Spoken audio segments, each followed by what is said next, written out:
व्यासपीठावरील सर्व मान्यवर, मी सगळ्यांची नावं घेत नाही, समोर माझ्या परिचयाचे बरोबर काम करणारे माझे प्रत्येचे सगळे सहकारी, सर्वस्वरूप प्राध्यापक, आपण सर्वजण उदय, या बीज भाषणामध्ये मी फार वेळ घेणार नाही आहे. मी फक्त 6 मुद्दे मांडणार आहे आणि ते 3 पानांतून मागवलेले आहे. त्याच्यामुळे आपल्याला काहीतरी फार मोठं लेक्चर ऐकायला मिळेल अशा भीतीमध्ये तुम्ही राहू नका.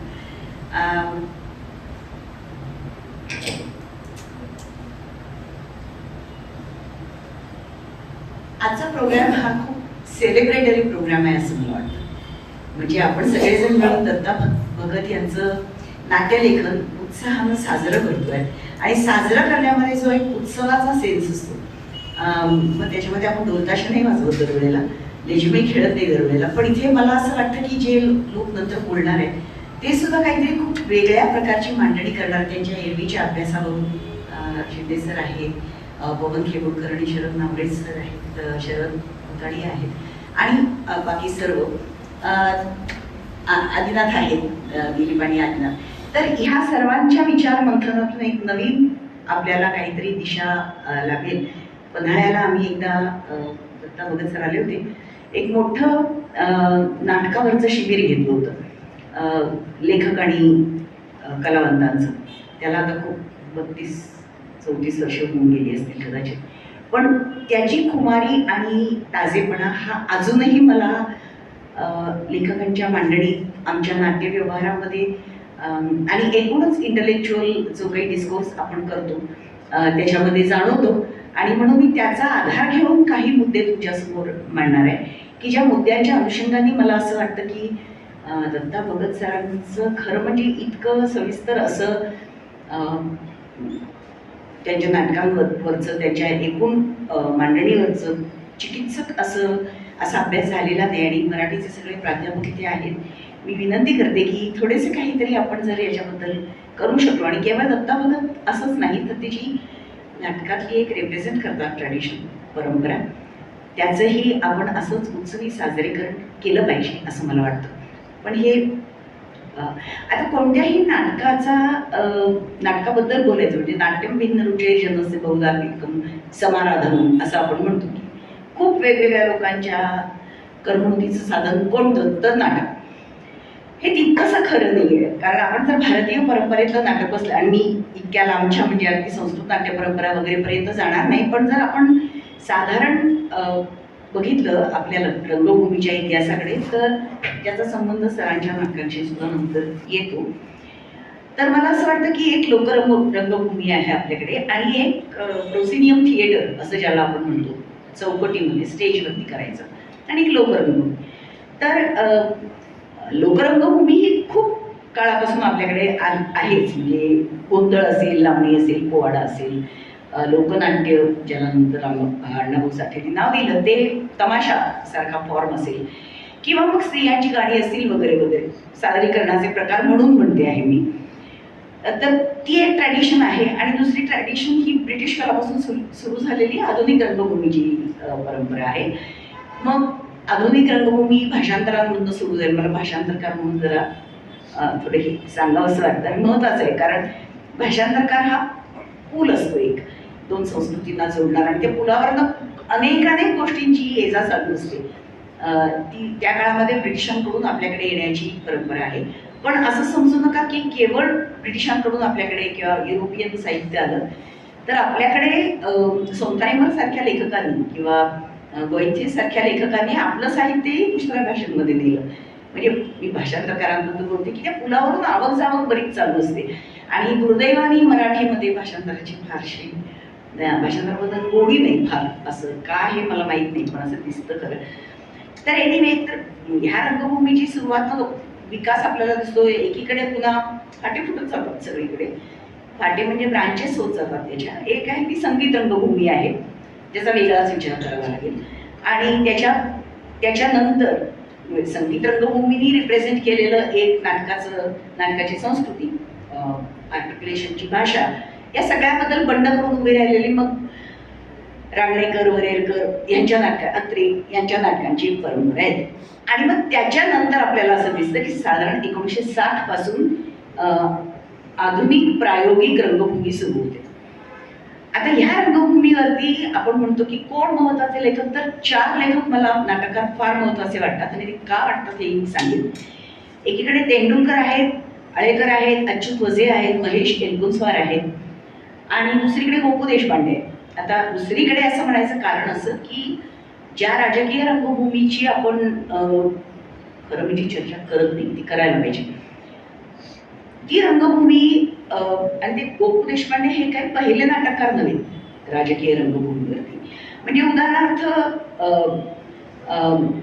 अगदी किचकवत सारखं नाटक खूप कर्जतच्या काळामधल्या दंडेलीवरती लिहिलेलं, त्या काळातले अनेक फॉर्म्स आहेत तसे, तर ते एकीकडे दिसतात आपल्याला. दुसरीकडे आपल्याला अण्णाभाऊ साठे, लाल बावटा कलापथक यांच्यातर्फे त्यांनी ज्या प्रचंड मोठ्या एका लोकपरंपरेला जन्म दिला, जन्म दिला असंच म्हणेन, कारण त्यांनी तमाशाचं स्वरूप संपूर्णपणाने बदललं. तुम्हाला माहिती आहे गोष्ट की मोरारजी देसाईंनी त्यांच्यावरती बंदी घातली होती आणि नाटकाचे प्रयोग करायचे नाही तुमच्या तमाशाचे प्रयोग, तर ह्यांनी प्रयोग सुरू केला. मला वाटतं धुळे असेल. पोलीस आल्यानंतर ते म्हटले पण आमचं नाहीच आहे तमाशा, आमचं हे लोकनाट्य आहे. मग पोलीस हतबुद्ध झाले, त्यांना कळेना काय करावं होते की लोकनाट्य शब्द आहे का बघा म्हणाले त्या ऑर्डरमध्ये. अर्थातच नव्हता, कारण तो अण्णाभाऊंनी तिथल्या तिथंच सांगितलं होतं, तो असणंच शक्य नव्हतं.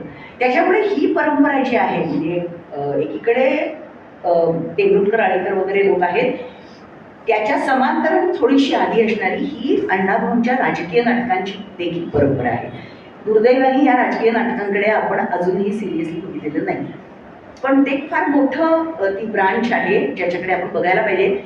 कारण छोट्या छोट्या छोट्या छोट्या गावांमध्ये अनेक मंडळी आज देखील ती परंपरा अनुसरतात. असो, आता 1960च्या सुमाराचं वातावरण आणि या 3 वर्ष म्हणजे ह्या 3 दशकांमध्ये काय असं झालं, म्हणजे तुम्हाला असं दिसतं की एकीकडे भांडवलशाही ही बळकट होते आहे, संप होत आहेत आणि मोडूनही काढले जात आहेत.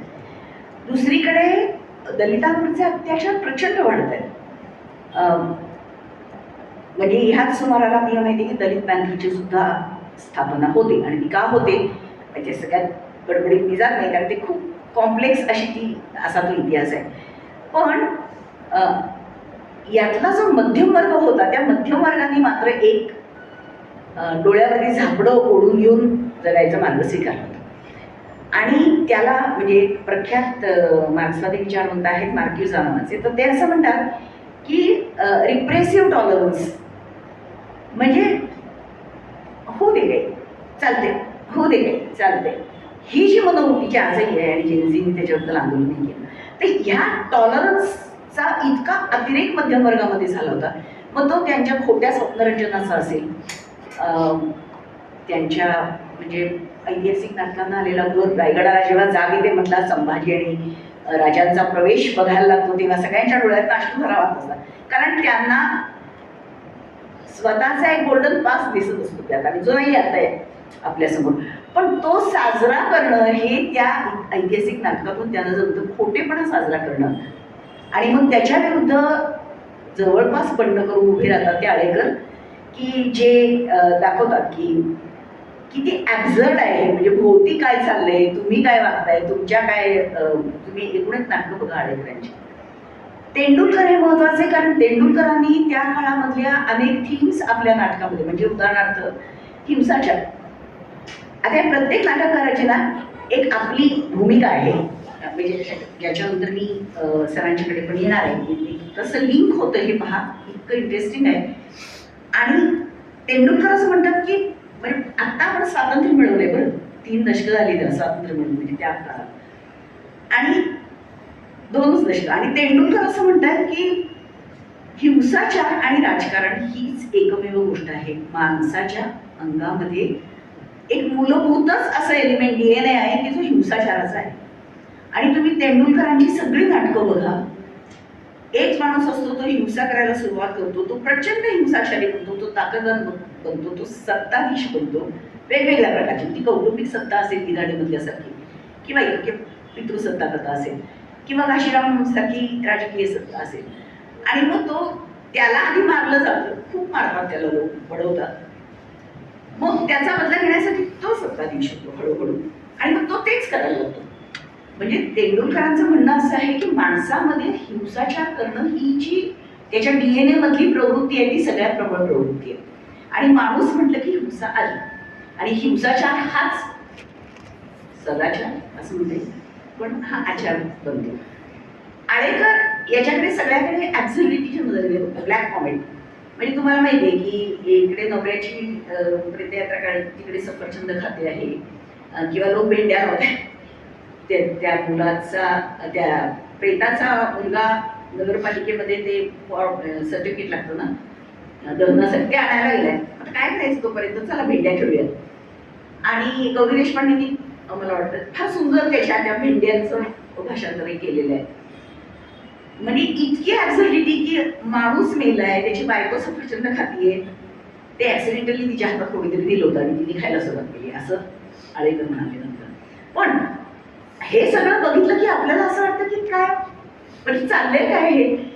आळेकर त्याच्यातून एक प्रचंड खिल्ली उडवत आहेत सगळ्या मध्यमवर्ग, जाणीवा, मूल्य, व्यवहार, कुटुंब, प्रेम वगैरे, नाती, असं काही नसते असं आळेकरांच्या पद्धतीने ते बोलत आहेत.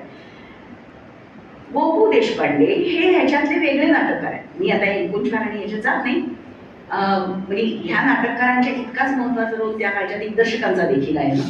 म्हणजे सत्यदेव दुबे असतील किंवा मेहताबाई असतील आपल्या आताच्या गेल्या त्या,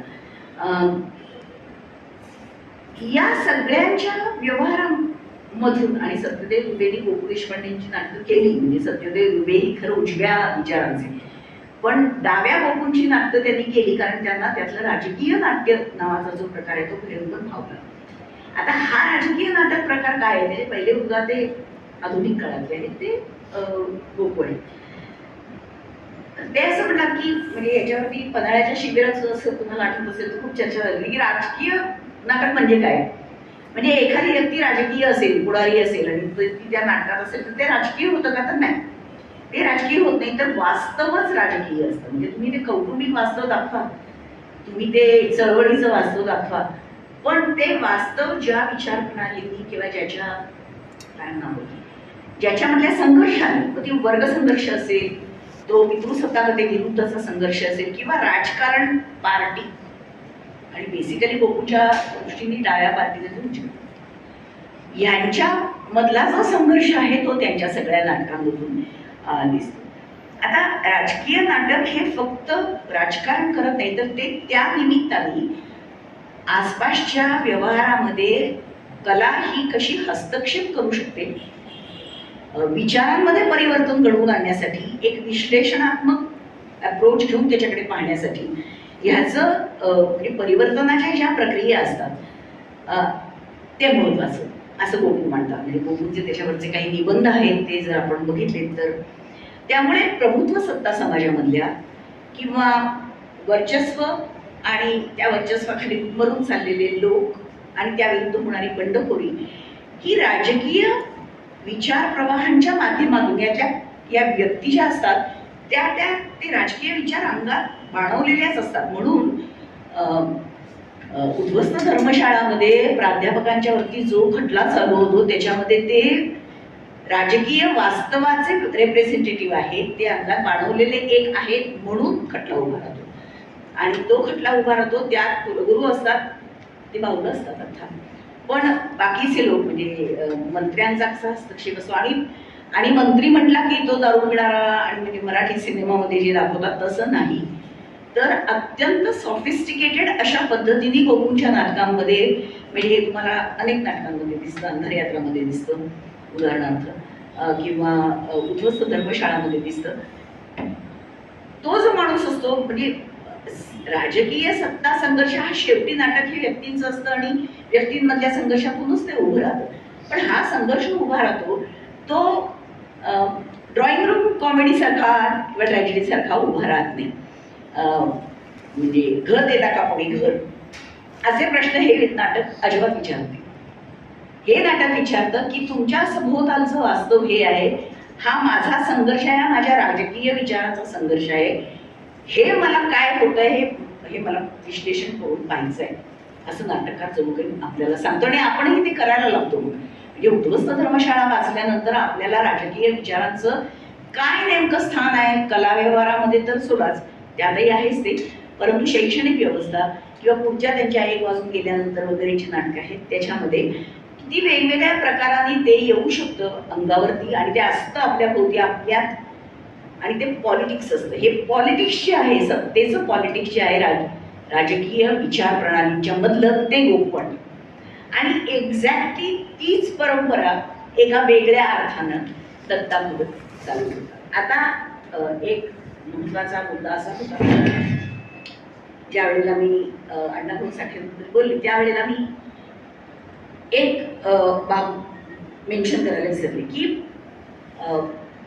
अण्णाभाऊ साठेंच्या आधी सुद्धा फुले होते, त्यांचे जलसे होत असत आणि ते जलसे होत असत त्यातून लोकांच्या प्रशिक्षणाचं जाणीव जागृतीचं असं काम होत असेल. ती परंपरा नंतर आंबेडकरी जलशांनी चालू केली. फक्त यांच्या जलशामध्ये देवाची निर्मिकाची वगैरे अशी सुरुवातीची गीतं असायची, तशी गीतं आंबेडकरी जलशात नसायची. आंबेडकरी जलशाची सुरुवात व्हायची ते आंबेडकरांच्या बद्दलच्या गाण्यांनी व्हायची. हा एक खूप महत्त्वाचा पण फार महत्त्वाचा आणि याला कल्चरल पॉलिटिकल असं म्हणतात तसा चेंज आपल्याला झालेला दिसतो. आता ह्या रंगभूमीवरती सुद्धा म्हणजे आपल्याला खूप टप्पे दिसते, 3 तर मेजर टप्पे दिसतातच. म्हणजे पहिला जो आहे मेजर परंपरेत म्हणजे दत्ता भगत इकडेही आहेत आणि इकडेही आहेत. म्हणजे मेन रंगभूमी, मेन प्रायोगिक रंगभूमी जी आहे गोपू देशपांडेंच्यापर्यंत येणारी, त्याचा एक भाग ते होतातच, पण दुसरीकडे ते दलित रंगभूमीचाही भाग होतात. म्हणून दलित रंगभूमी खरं म्हणजे तो एक वेगळाच विषय आहे. म्हणजे फिगेरिया नावाच्या बाईंनी एक पीटर लँग यांच्यातर्फे एक पुस्तक काढलंय भारतीय नाटकांवरती, त्याच्यामध्ये मी दलित रंगभूमीचं खूप सविस्तर असं विवेचन केलंय. तर पहिला टप्पा त्यातला जो होतो तो किसन भागोजी बनसोडेंचा चोखा मेळा असेल किंवा सनातन धर्माचा पंचरंगी तमाशा, असे मातंगांच्यात आणि महाराजांच्यात सुधारणा करण्यासाठी असं म्हणून केलेला आहे तो. त्याच्यानंतर टेक्सास गायकवाड किंवा प्रकाश त्रिभुवन, तुषार भद्रे, प्रेमानंदची अशी एक परंपरा दिसते आपल्याला. आता ही परंपरा मेन प्रोसिनियम थिएटरची किंवा मुख्य रंगभूमीची परंपरा नाही. हां, पण ती महत्वाची यासाठी आहे की एक समाजाचा भाग असं म्हणतोय की हे तुमचं नाटक माझं नाटक नाही, आमचं नाटक वेगळं आहे, असं म्हणून हा जो आवाज आला तो त्याच्यामध्ये मग आम्ही देशाचे मारेकरी असो किंवा थांबा रामराज्य येते, ही मला खूप महत्वाची वाटतात. त्याच्यानंतर मग तुषार भद्रे आहेत, कारान किंवा उत्तम तुपे आहेत, झुलवा किंवा प्रेमानंदजींचं देवनवरी आहे, अशी एक परंपरा आहे. म्हणजे ज्याच्यामधल्या कॅरेक्टर्स ह्या जातीच्या मुख्य आधारावरती उभ्या आहेत. जाती व्यवस्था आणि त्यातून होणारं व्यक्तींचं शोषण, त्यातून होणारं समाज गटांचं शोषण, तो महार असेल, महार गट असेल, मान गट असेल, लोहार असेल किंवा इतर कोणतेही परिणाम बाहेरचे जे गट आहेत ते असतील, पण चातुर्वर्ण व्यवस्थेमध्ये उच्चवर्णीय सोडून, सवर्ण सोडून बाकीच्या गटांमध्ये, आणि मग त्याच्यामध्ये आपल्याला किरवंत सारखं नाटक सुद्धा दिसतं जे तुम्हाला या रंगभूमीचा भाग मानावा लागतो. ते प्रोसिनियम थिएटरचा मेन रंगभूमीचा भाग राहत नाही, कारण ते म्हणतं जाती व्यवस्थेबद्दल तुम्ही म्हणताय हे आणखीन एक ब्राह्मणांचं कसं, फुल्याच्या पुस्तकाचं एका टाईटल आहे ते, हे आणखीन एक ब्राह्मणांचं कसं की किरवंतांची कामं करणारा ब्राह्मण हा तो दलितापेक्षा दलित आहे, त्याला कुठंच प्रवेश नसतो वगैरे वगैरे, तुम्ही वाचलं असेल. या सगळ्यात एक कॉमन थ्रेड आपल्याला असा दिसतो, आणि जो थ्रेड दत्ता भगतचं नाटकात त्यांच्या नाटकामध्ये तो आहे स्त्रियांना अजिबात आवाज आहे. आवाज कसला आहे? रडण्याचा आवाज आहे, हुंदके आहे, दुसासे आहेत, अरे अरे अरे आता मी काय करू असं विचारणाऱ्या बायकांचे आहेत. म्हणजे सम टोटल म्हणून मी सांगते हे असं थोडक्यात सांगते, बरोबर नाही, पण त्या बायकांचं एक बळी म्हणून चित्रण त्यातनं उभं राहतं. दत्ता भगत हे असे पहिले नाटककार गोपूच्या नंतर, कारण गोपूच्याही नाटकातल्या बायका या फारच वेगळ्या आहेत, त्या अशा बायका झाल्याच नाहीत मराठी गोपूमध्ये. गोपूंच्या नंतर दत्ता भगत हे दलित समाजात, दलित म्हणजे मला केवळ एका जातीपुरतं म्हणायचं नाही, जी म्हणून परिक्रमा यांची आहेत आणि जे लोक समूह ते निवडतात त्यांच्या प्रेझेंटेशनसाठी, त्यांच्या जीवनातलं नाट्य दाखवण्यासाठी, संघर्ष दाखवण्यासाठी, संघर्षाविरुद्ध उभा राहिलेल्या एका बाईचा आवाज ते ज्या पद्धतीने दाखवतात, म्हणजे एकटीच ना, सुरुवातीची अगदी एकांकिका आहे, अप्रतिम एकांकिका आहे. म्हणजे मला अतिशय आवडली होती ती, की बलात्कार झालेल्या ती मांग आणि महार यांच्यामधल्या प्रेमाची गोष्ट. मग या मुलीवरती शिक्षा म्हणून कोणीतरी बलात्कार करतो, त्या तिकडच्या बाजूचे लोक, आणि मग सुडानी पेटलेली माणसं आता त्यांच्यातल्या एकावर. मग ती म्हणते नाही, असं नाही करायचं, मी एकटीने सूत्र केलं हे बस. आता हा जो ज्याला आपण एजन्सी म्हणतो, की नाही बास थांबा असं म्हणणारी ही बाई तिथे भेटते आणि पहिल्यांदा भेटते. असं तुम्ही कुठल्याही दलित रंगभूमीवरची नाटकं बघा, तुम्हाला सापडत नाही. सो स्त्रियांच्या एजन्सीला हा जो आवाज दिलाय, एक जो ध्वनी दिला त्यांनी,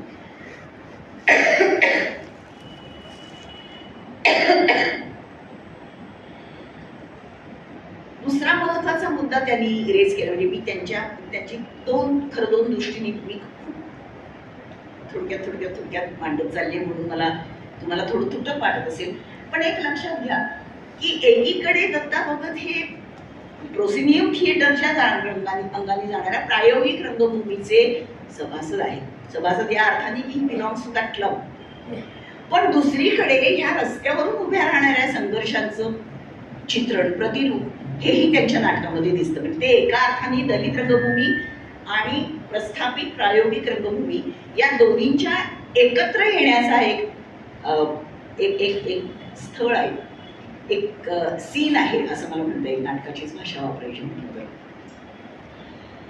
दुसरी गोष्ट अशी की जी कुठंही आढळत नाही जास्त, म्हणजे अगदी तुम्ही सुरुवातीपासूनची दलित नाटकं घ्या किंवा अण्णाभाऊ साठेंची नाटकं घ्या किंवा काही घ्या, पण याच्यामध्ये दत्ता भगत ज्या पद्धतीने कॅरेक्टर्स आणि जात लढ्यात समाविष्ट झालेल्या लोकांमध्ये एक वेगळी जाणीव आहे. ती जाणीव तयार होते आहे आत्मटीकेची. ही आत्मटीका, हा आत्मटीकेचा स्वर, ही सेल्फ एक्झामिनेशन ज्याला आपण म्हणतो, हे दुसरीकडे कुठेही सापडत नाही. म्हणजे त्या अर्थाने दत्ता भगतांची कॅरेक्टर्स ही फार युनिक आहेत. म्हणजे वाटामधले काका आणि हेमा यांच्यामधला जर संवाद तुम्ही ऐकलात, आणि अशा प्रसंग आहेत त्या नाटकामध्ये.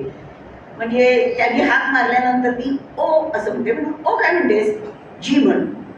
इतकी साधी गोष्ट आहे ती, पण त्या सगळ्या साध्या गोष्टीवर मग काका म्हणतो बरोबर आहे, मी बामण. मग ती वैतागून एक दिवस म्हणते की बामण काय म्हणतात, दलित महान म्हटलं तर अपमान होतो, बामण म्हटलं तर अपमान होत नाही. हे मला खूप सिग्निफिकंट वाटतं.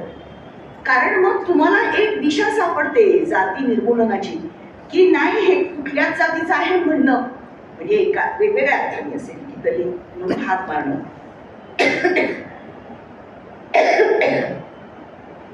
किंवा उच्चवर्णीय प्रभुत्व सत्ता गाजवणारे लोक म्हणून हात मारणं. माझी आयडेंटिटी बामण नाहीये. ज्या वेळेला म्हणून सतीशशी लग्न केलं तिच्या नवऱ्याशी, त्यावेळेला माझ्या मनातनं जात गेली आणि ती जाते. पण हीच हेमा नंतर सोनलला अतिशय रिझनेबल असा उपदेश करते जेव्हा ती या मुलाच्या प्रेमात पडते तेव्हा. हे जे आहे आणि तो ते नुसतं विरोध करणं नाहीये, ते समजून लोकांची परिस्थिती लक्षात घेऊन. कारण दासराव गुरुजी हे कट्टर ब्राह्मण आहेत, फसवे आहेत, खोटारडे आहेत, एक्सप्लॉइटेटिव्ह आहेत, आणि त्यांची मुलगी या दलित बुडाऱ्याच्या तरुण प्रेमात पडली आहे. याबद्दल ती असं म्हणत नाही की चला व्हेरी गुड आता यांचं लग्न लावू दे, असं नाही म्हणत. ती म्हणते थांब, विचार कर, तू काय करते आहेस, त्यालाही सांगते तुझं प्रेम आहे का खरंच. म्हणजे एका अत्यंत रॅशनल दृष्टिकोनातनं ती काकांची आणि स्वतःची रिलेशनशिप सुद्धा अनालाइज करते, विश्लेषित करते. सतीशची आणि तिची रिलेशनशिप फार छोट्या प्रसंगातनं, म्हणजे तो जेव्हा अतिशय सगळ्या कॉलेजमध्ये त्याच्या विरुद्ध चाललेल्या आंदोलनाने इतका व्यथित होऊन घरी येतो, त्याला सहारती देते.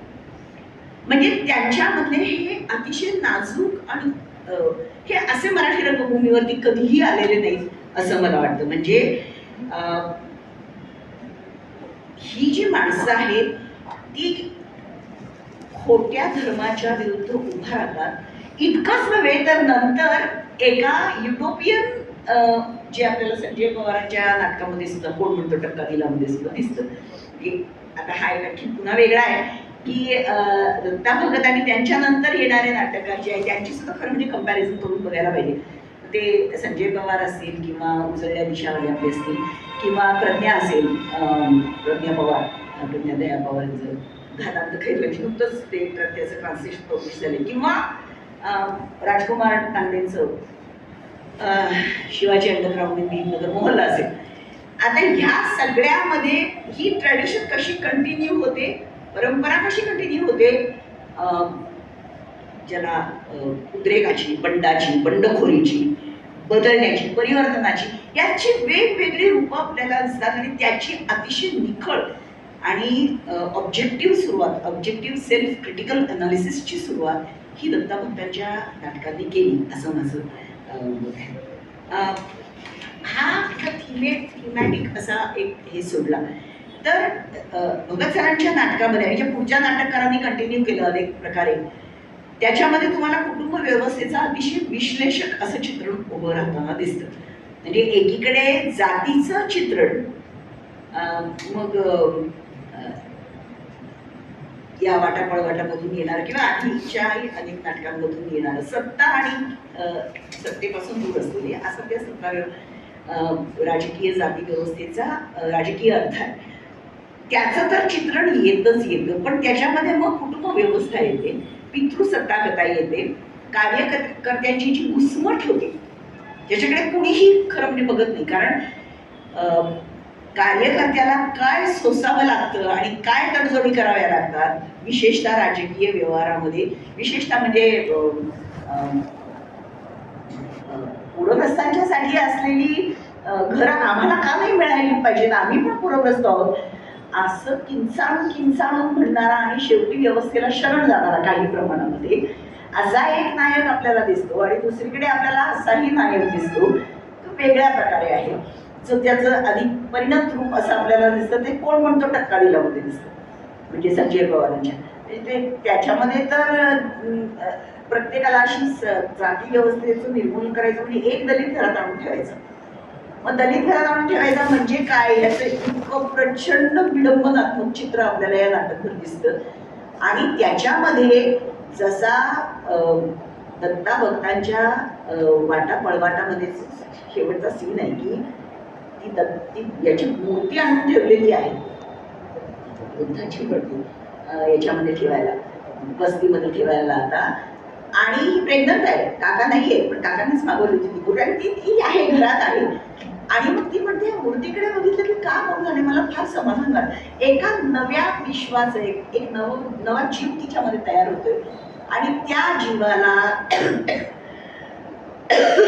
जगण्यासाठी आवश्यक असलेली मूल्य यांना तयार होतील असं तिला वाटतं. एक युटोपियन चित्र आहे. होतील नाही होतील कोणी पाहिजे. ज्या वातावरणात आपण जगतो त्या वातावरणामध्ये इतकी समताधिष्ठित असा समाज अस्तित्वात येणं अवघड आहे. पण हे जे स्वप्न आहे, स्वप्नरंजन आहे आणि ते खोटं स्वप्नरंजन नाही आहे. म्हणजे असं नाही आहे की तू आणि मी मग आपण गाणं गाऊ प्रेमाची वगैरे, असं नाही आहे ते. हे स्वप्नरंजन जे आहे तर नव्या पिढीच्या घडणुकीचं आहे. हे स्वप्नरंजन युटोपियन यासाठी आहे की ते नाही येणार अस्तित्वात, आपल्याला माहिती आहे, लवकर नाही येणार. कदाचित त्याला शतकं जातील, तो संघर्ष लागेल, खूप बळी जातील, लढा खूप करावा लागेल. इतक्या सहजासहजी जात नाही ती जात म्हणतो ना आपण, जात नाही नष्ट होणार. निर्मूलनाचं आपण कितीही म्हटलं तरी ती कशी नष्ट करायची याचा एक पर्याय नाटक दाखवतो, जे फुल्यांनी पण म्हणतो. फुल्यांनी सुद्धा आंतरजातीय विवाह, आमच्या शाहू महाराजांनी आंतरजातीय विवाह करून दिले होते, इथे कायदा केला होता.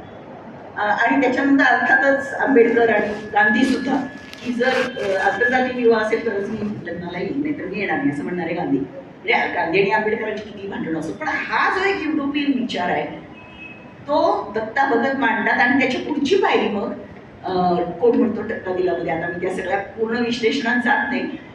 अतिशय सुंदर नाटक आहे ह्या दृष्टीने देखील. ही एक नाटकाच्या थीम्सची भाषा जी आहे, आर्टिक्युलेशनची, ज्याला संभाषित ज्या पद्धतीचं एक डिस्कोर्स जो उभा करतात, तो पर्यायी डिस्कोर्स आहे. तो मराठी रंगभूमीवरती आधी आलेला नाही, तो आधीच्या दलित रंगभूमीवरती देखील आलेला नाही. त्या अर्थाने दत्ता भगतांचे हे कॉन्ट्रीब्युशन खूप मोठं आहे असं मला वाटतं. आणि म्हणून म्हणजे अजूनही माझ्या एका मैत्रिणीला मी परवा दिवाळी, हे आपलं आता पुस्तकाचं प्रकाशन झालं, ती ब्रिटनमधल्या एका युनिव्हर्सिटी प्रोफेसर आहे आणि ती दलित स्टडीज चालवते.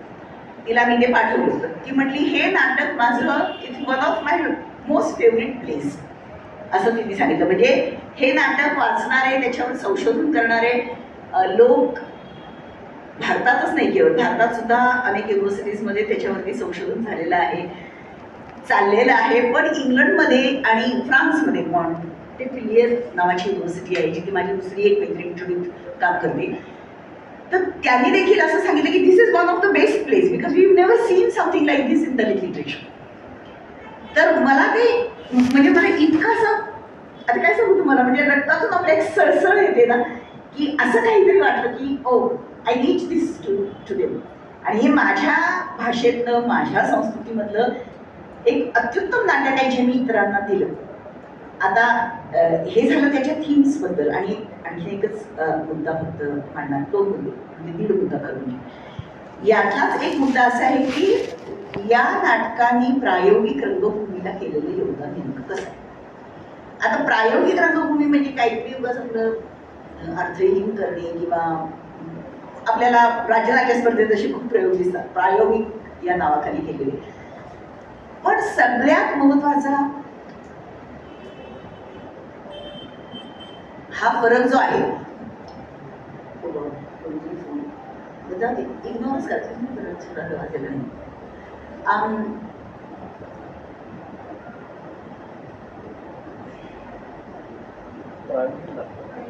पुढच्या खिशात आहे, बंदच करा.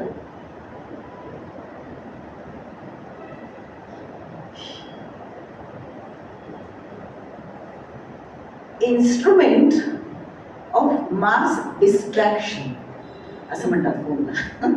म्हणजे लोकांचं मास डिस्ट्रॅक्शन नव्हे, मास डिस्ट्रॅक्शन, लोकांचं लक्ष उडवणे. पण हे जे योगदान आहे ते अगदी वेगळ्या प्रकारचं आहे. म्हणजे आणि ज्याचा एक धागा आपल्याला तमाशाशी जोडता येतो, लोकनाट्याशी जोडता येतो. तुम्हाला माहिती आहे की लोकनाट्य सादर होतं तेव्हा एकदा बाजार असतं, हां, मग एक फेरी मारली की बाजार जाऊन चावडी येते, आणखी एक फेरी मारली की घर येतं, आणखी एक फेरी मारली की आणखी काहीतरी येतं, राजाचा राजवाडा येईल किंवा पोलीस स्टेशन येईल. किंवा पोलीस स्टेशन तर फार येते, कारण इतकी खिल्ली उडवलेली असते राजा, राजलोक, ब्राह्मण आणि पोलीस यांची. आणि राईटफुली सो, म्हणजे लोकांच्या त्या संतापाला, असंतोषाला वाट देणारी तीच एक कला होती. पण गमतीची गोष्ट अशी की त्यांनी केलेला रंगमंचीय अवकाशाचा वापर जो आहे, तो वापर दत्ता भक्तांनी कंटिन्यू केला आहे असं मला हे नाटक असं वाटापळवाटा विशेष करून, म्हणजे इतर पण नाटकामध्ये होतं असं, पण वाटापळवाटामध्ये विशेष करून होतं. कसं होतं, आता वाटापळवाटा हे खरं सगळं नाटक आहे ते सतीश गोडकाठीच्या घरात घडतं, राईट. पण तेच चळवळीचा, मोर्चाची जागा होते, तीच स्पेस, तोच अवकाश. हा मोर्चा घेऊन बाहेरनं विद्यार्थी येतात, 3-4 विद्यार्थी पुढे एक ऑफिस तयार होतं लगेच. कुठलीही त्याला स्पेस नाही, म्हणजे काय म्हणतो आपण त्याला की खुर्च्या ठेवल्या, टेबल ठेवले, असं काही नाही आहे, बॅनर्स नाही आहेत, काही नाही आहे. आपल्याला केवळ ध्वनींच्या साह्याने, त्याच्या मुवमेंटच्या साह्याने आणि विशिष्ट अशा टोन्सच्या साह्याने, लाईट असेल किंवा आणखी काही असेल, त्यांच्या साह्याने एक वेगळा रंगमंचीय अवकाश तिथे तयार होतो. म्हणजे हा रंगमंचीय अवकाश केवळ एक नाही आहे. आता हे कसं ट्रान्सफॉर्म होतं, जे तमाशात सहजगत्या होतं. म्हणून मी असं म्हणते की दत्ता भक्तांची नाळ ही जोडलेली दलित रंगभूमीशी, त्याच्या आधी ती लोकरंगभूमीशी, प्रायोगिक रंगभूमीशी, आणि त्यातनं एक नवी दिशा आपल्याला दिसते पुन्हा. म्हणजे इतक्या वेगवेगळ्या पद्धतीने दत्ता भक्तांचं नाटक आपल्याला कसं बघावं नाटकाकडे हे सांगतं.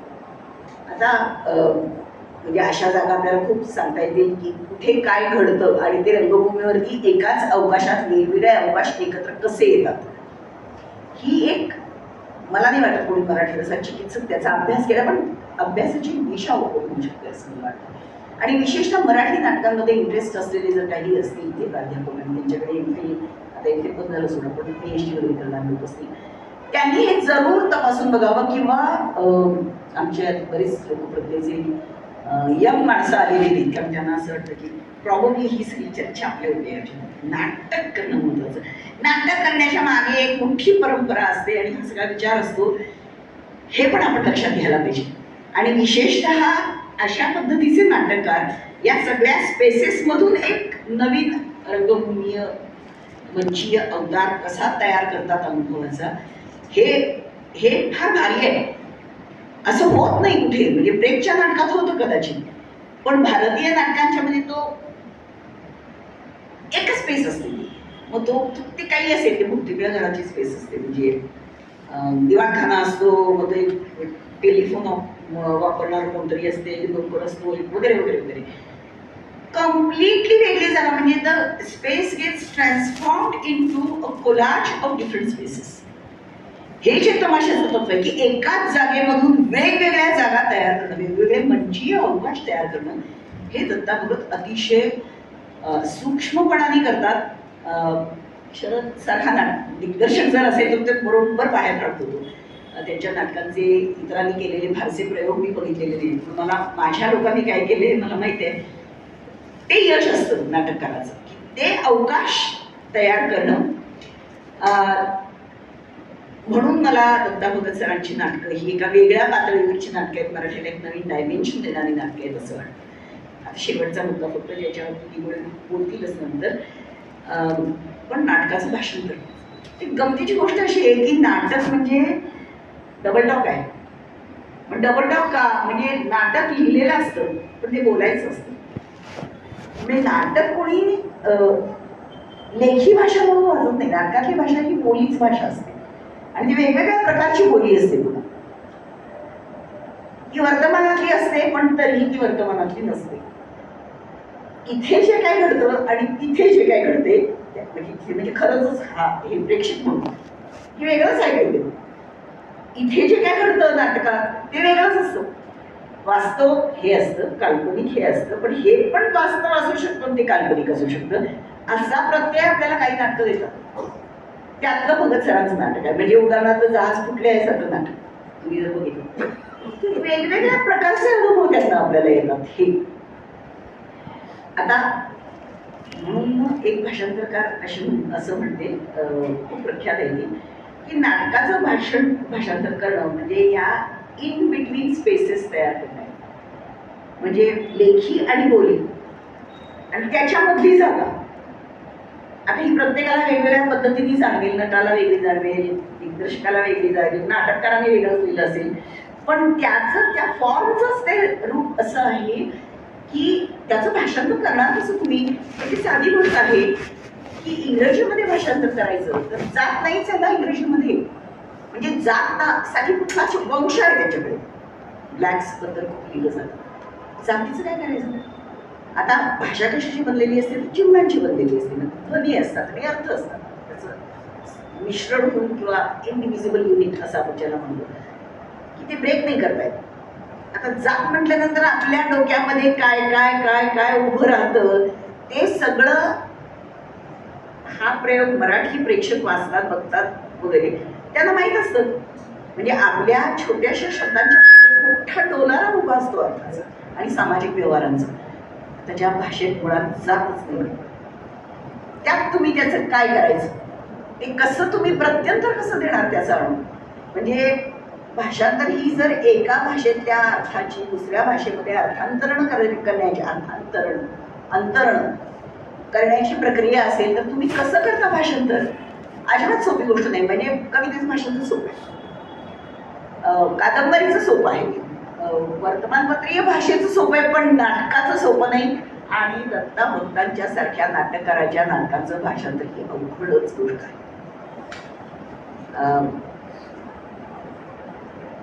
आणखी एकच मुद्दा की नाटकाच्या भाषेमध्ये गोष्टी असतात, म्हणजे ते नुसते शब्द नसतात. थांब रे असं म्हटलं तर त्यात एक अर्ज असतं किंवा राग असतो किंवा काहीतरी भाग, ज्याला गेस्टिक डायमेन्शन म्हणतात, की आपण काहीतरी एक अभिनीत करत असतो. तो अभिनीत करायची गोष्ट ही तुमच्या कपड्यातनं पण येते, तुमच्या वेशभूषेतनं, रंगभूषेतनं, तुमच्या लाईट्स मधनं कशावरती फोकस करा. म्हणून दिग्दर्शकाचं व्हिजन जे असतं त्याचा जो अर्थ असतो तो सगळ्यात महत्वाचा असतो. म्हणजे नाटककाराचा अर्थ काही वेळेला बाजूला राहतो, दिग्दर्शकाचा अर्थ महत्वाचा.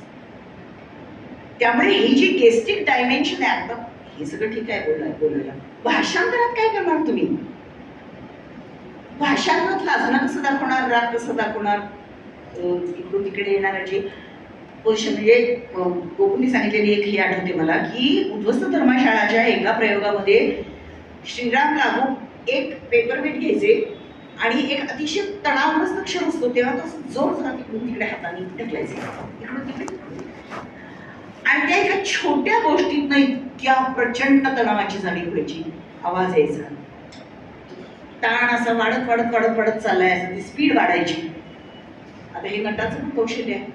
या सगळ्या गोष्टी ह्या भाषेच्या अवांतर आहेत, पण नाटकाचा अविभाज्य भाग पडतो. त्यामुळे मुद्दा असा की ह्याचं भाषांतर तुम्ही कुठल्या परिभाषेमध्ये करणार, तुम्ही किती स्टेज डायरेक्शन देणार,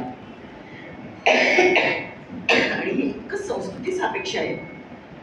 ज्या प्रकारे सतीश आणि हेमा बोलतील त्या प्रकारे फिटलर ऑन द रोड मधली कपल्स एकमेकांशी बोलणार नाही. मग त्यातली जातीचे संदर्भ असतील, स्त्री पुरुष जे संबंध असतील, काय जे असतील ते कसे दाखवणार तुम्ही? आणि म्हणून नाटक ही भाषांतर करण्यासाठी खरं म्हणजे सर्वात अवघड अशी गोष्ट आहे. निगोडेंनी हे भाषांतर पब्लिश केलं, याच्याबद्दल त्याचे किती आभार मानावे आहेत. मला असं वाटतं की थोडं एडिटिंग केलं असं तरी चाललं असेल, पण हे सगळं एकत्र आणलं त्यांनी लोकांच्या पुढे ठेवलं. आणि भगत सरांचं बोलायचं काही प्रश्नच नाही. म्हणजे त्यांच्या या सगळ्या गोष्टींमधून इतक्या वेगवेगळ्या रंगमंचीय संकेताचा वावर येत जा होत राहते की भाषांतर करायला हे कधी कधी, म्हणजे मी भाषांतर केले त्याचं वाटाचं म्हणून सांगते, टफ होतं. मग मला माझ्या भाषांतरावरती एका माणसाने असं म्हटलं की मला ह्यातनं मराठी ऐकायला येतो, मला ह्यातनं मराठी ऐकायला येते. म्हणजे जो एक संवाद आहे, काका बोलत असतात आणि तो मुलगा आणि सतीश, ते सगळं एक अशी दंडादंडी आहे नाटकामध्ये. आणि मला म्हणजे त्यांनी लिहिलं होतं टाइम्स ऑफ इंडियामध्ये लिहिलं सोनाळकर म्हणून, तर त्यांनी लिहिलं होतं की मला सारखे मराठीचे प्रतिध्वनी ऐकायला येतात आणि हे मला असं वाटतं की यश आहे. तर मला जर हायचं वाटलं की आपण अगदीच म्हणजे सरांच्या नाटकावरती अन्याय नाही केलेला, आणि माझी संस्कृती आणि त्यातली एक बंडखोर कृती इतरांच्यासाठी दिली, आणि ते कळतंय लोकांना. It may not sound very English, it does sound like Marathi English, but it communicates to people the angst behind it. तो जो सगळा अनुभव आहे त्यातली जी संतप्तपणा आहे सगळा पोचतो आहे हे बघून. आणि म्हणून मला जेव्हा निकोलनी लिहिलं आता एक 8 दिवसापूर्वी की हे माझं सगळ्यात आवडतं नाटक आहे, त्यातल्या त्या तिच्या कॉमेंटमधून मला काही प्रश्नांची उत्तर पण मिळाली. कसं रिॲक्ट होतात, रिसेप्शन कसं होतं वेगवेगळ्या ऑडियन्सेस करण्याचं, हे अर्थात अधिक सखोलपणे बघायची गोष्ट आहे. पण थोडे सर खरोखरच तुमचं अभिनंदन. आणि मला यातून काही बोलणार नाही, माझ्याजवळ आणखी बरेच पॉईंट्स आहेत, पण मी ते काही इट्स ओके. मला असं वाटतं की आजचा दिवस हा सेलिब्रेशनचा आहे आणि फार अकॅडमिक बोलण्याचा नाही आहे, त्यामुळे मी थांबते. मला इथे बोलावं ही संधी दिली आपण सर्वांनी, आपण ऐकलंच सर्वांनी, त्यांचं मी आम्ही खूप खूप आभारी आहे. थँक्यू.